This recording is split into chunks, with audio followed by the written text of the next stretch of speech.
बंदी का मंत्री विश्वास सारंग हमारे साथ हैं, उनसे ही बात करेंगे। सर, कितने कॉन्फिडेंट हैं 133 नगरीय निकाय में जीत को लेकर? देखिए, भारतीय जनता पार्टी के पक्ष में पूरे प्रदेश में माहौल है। हमारे पक्ष में हवा चल रही है, बल्कि आंधी है।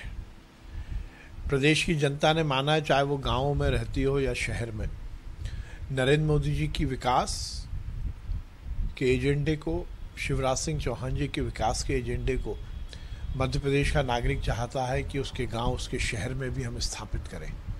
और इसीलिए चाहे जनपद के चुनाव हो, चाहे सरपंच पंच के चुनाव हो या फिर जिला पंचायत के चुनाव हो, ये गांव के चुनाव में भारतीय जनता पार्टी ने प्रचंड बहुमत से जीत अर्जित की है। लगभग 90% स्थानों पर भारतीय जनता पार्टी के समर्थन से प्रत्याशी जीते हैं। नगरीय निकाय में आज मतगणना है और निश्चित रूप से आज और 20 तारीख नगरों के इतिहास में भी भारतीय जनता पार्टी के नाम ही दर्ज होगा। हम सभी जगह जीतेंगे।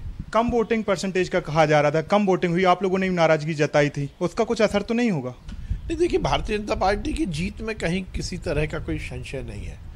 ये बात सही है कि यदि मतदाता सूची में गड़बड़ नहीं होती तो और ज़्यादा वोट डलते, उसका फ़ायदा तो पार्टी से ज़्यादा जो संविधान में प्रदत्त अधिकार है उसके कारण जनता को मिलता।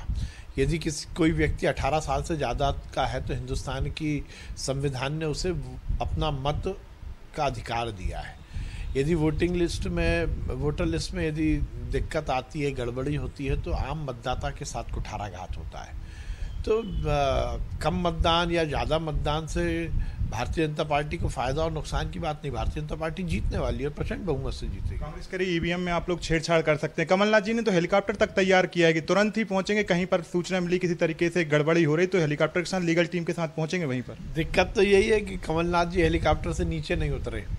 यदि वो जनता के बीच में चुनाव में चले जाते, कांग्रेस पार्टी अपने गुट और गिरोह की राजनीति छोड़कर जनता के बीच जाती।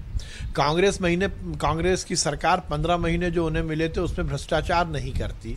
कांग्रेस की सरकार जो 15 महीने मिले उसमें जनता के साथ कुठाराघात नहीं करती। तो इस तरह की अनर्गल बयानबाजी करने की ज़रूरत ही नहीं पड़ती।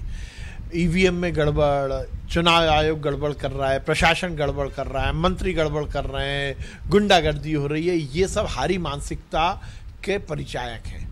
ऐसे बयान जब आते हैं जब आपने मान लिया कि हार हो गई। और हेलीकॉप्टर लेके करेंगे क्या कमलनाथ जी? फिर वो इस बात को स्थापित कर रहे हैं कि वो इस प्रदेश के सेठ के रूप में नेता हैं। हमने तो दावा नहीं किया। ये कौन सी पब्लिसिटी का स्टंट है कि हम हेलीकॉप्टर लिए खड़े? आप क्या मध्य प्रदेश की आम और गरीब जनता का मखौल उड़ाना चाहते हो? मध्य प्रदेश की जनता जो मैंडेट दे उसको स्वीकार करिए कमलनाथ जी। और जो कमलनाथ जी ने एक लिस्ट निकाली है कि दिग्विजय सिंह भोपाल और गोविंद सिंह ग्वालियर और सुरेश पचौरी इंदौर, फिर कमलनाथ जी ने अपने आप को सबसे बड़ा नेता सिद्ध करने के लिए ये लिस्ट निकाली है कि मेरे अंडर में हो दिग्विजय सिंह, मेरे अंडर में हो गोविंद सिंह, मेरे अंडर में हो सुरेश पचौरी, और तुम केवल एक नगर निगम तक सीमित हो। प्रदेश का नेता केवल कमलनाथ। ठीक है, यानी कि कई बड़े दावे विश्वास सारंग के।